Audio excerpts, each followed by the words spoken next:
কট্টরপন্থী বিরোধী লেখক মুক্তমনা বাংলাদেশের ব্লগার কয়েক মাস ধরে থাকছিলেন নদিয়ার গয়েশপুরে। তাকে জিজ্ঞাসাবাদ করছে পুলিশ। ইসলামপুর এবং স্বরূপনগরে আবার আরেকটা ছবি, এই দুই জায়গাতেই বাংলাদেশে গ্রেফতার।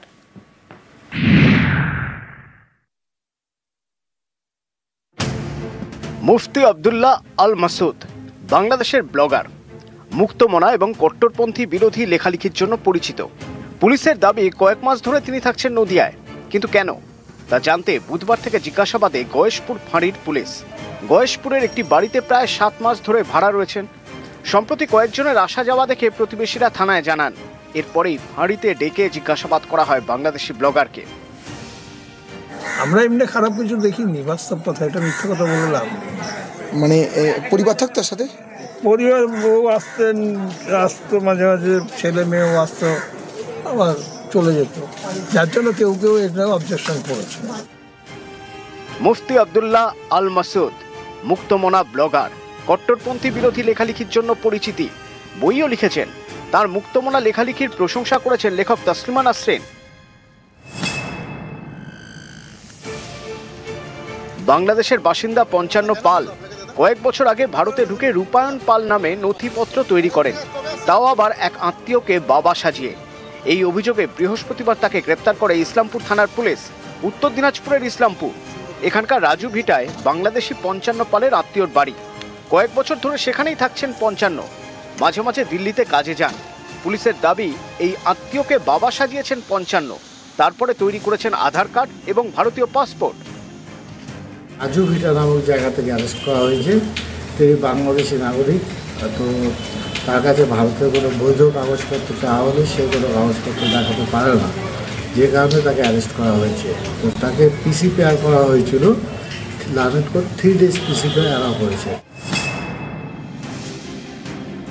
উত্তর 24 পরগনার স্বরূপনগর এখানকার তারালি সীমান্তে শুক্রবার পাকড়াও 11 বাংলাদেশি, সবাই একই পরিবারের। পুলিশের দাবি ভারত থেকে বাংলাদেশে পালানোর ছক ছিল তাদের, পালানোর আগেই বিএসএফ এর জালে। পুলিশের দাবি কয়েক বছর আগে তারা বাংলাদেশ থেকে ভারতে অনুপ্রবেশ করেন, এখানে এসে বিভিন্ন রাজ্যে কাজ করছিলেন। শুক্রবার বাংলাদেশে পালানোর চেষ্টা করেন, তখনই পাকড়াও।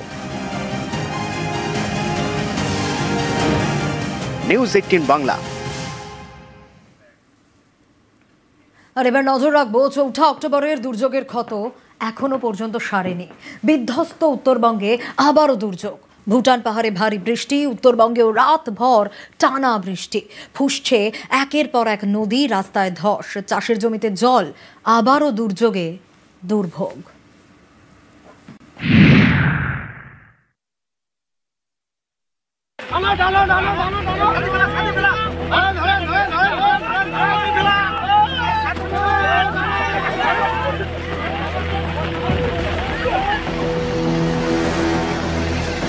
कुनै पनि समय यो अझै पनि बढेर উদ্বেগজনক পরিস্থিতি।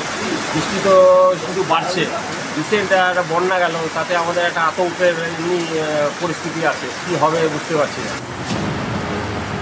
উত্তরবঙ্গে ফের দুর্যোগের সিঁদুরে মেঘ। বৃহস্পতিবার রাতভর টানা বৃষ্টি। উত্তরের নদীগুলিতে ঢুকছে ভুটানের জল, এর জেরে ফুঁসছে একের পর এক নদী। কালিম্পংয়ের 29 মাইলে ধস, আলিপুরদুয়ারের বীরপাড়াতেও ধস। মঙ্গলবার অন্ধ্রপ্রদেশে আছড়ে পড়ে ঘূর্ণিঝড় মান্থা। ঘূর্ণিঝড় শক্তি হারিয়ে পরিণত হয়েছে নিম্নচাপে। সেই নিম্নচাপের জেরেই ভুটান এবং উত্তরবঙ্গে বৃষ্টি। বৃহস্পতিবার রাত থেকে বৃষ্টি বেড়েছে।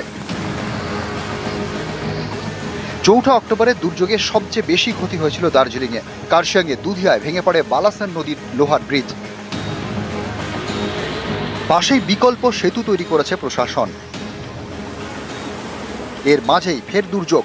ভারী বৃষ্টিতে ফুঁসছে বালাসন, বিকল্প সেতু ভেঙে পড়ার আশঙ্কা।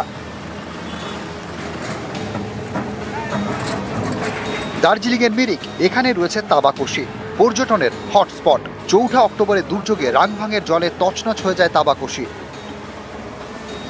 ফের ফুঁসছে সেই রাংভাং নদী। দার্জিলিংয়ে চুংথুংয়ে ঝোড়ো হাওয়া। শুক্রবার স্থানীয় একটি স্কুলের ওপর ভেঙে পড়ে গাছ। আলিপুরদুয়ারের শালকুমারে ফুঁসছে সীসা মারা, আতঙ্কে ঘর ছাড়ছেন স্থানীয়রা। জলপাইগুড়ির ময়নাগুড়ি, 4 অক্টোবর জলঢাকা জলে এখানে ব্যাপক ক্ষয়ক্ষতি হয়, এখনও সেই ক্ষত দগদগে, ফের ফুঁসছে জলঢাকা, তাই সতর্ক প্রশাসন। ময়নাগুড়িতে খোলা হয়েছে অস্থায়ী ত্রাণ শিবির, খাটোর বাড়ি তারাবাড়ির কয়েকশো বাসিন্দাকে সরানো হয়েছে সেখানে। জলপাইগুড়ির ধূপগুড়ি, এখানেও মুষলধারায় বৃষ্টি, রাস্তায় জল, চাষের জমিতে জল। নিউজ 18 বাংলা।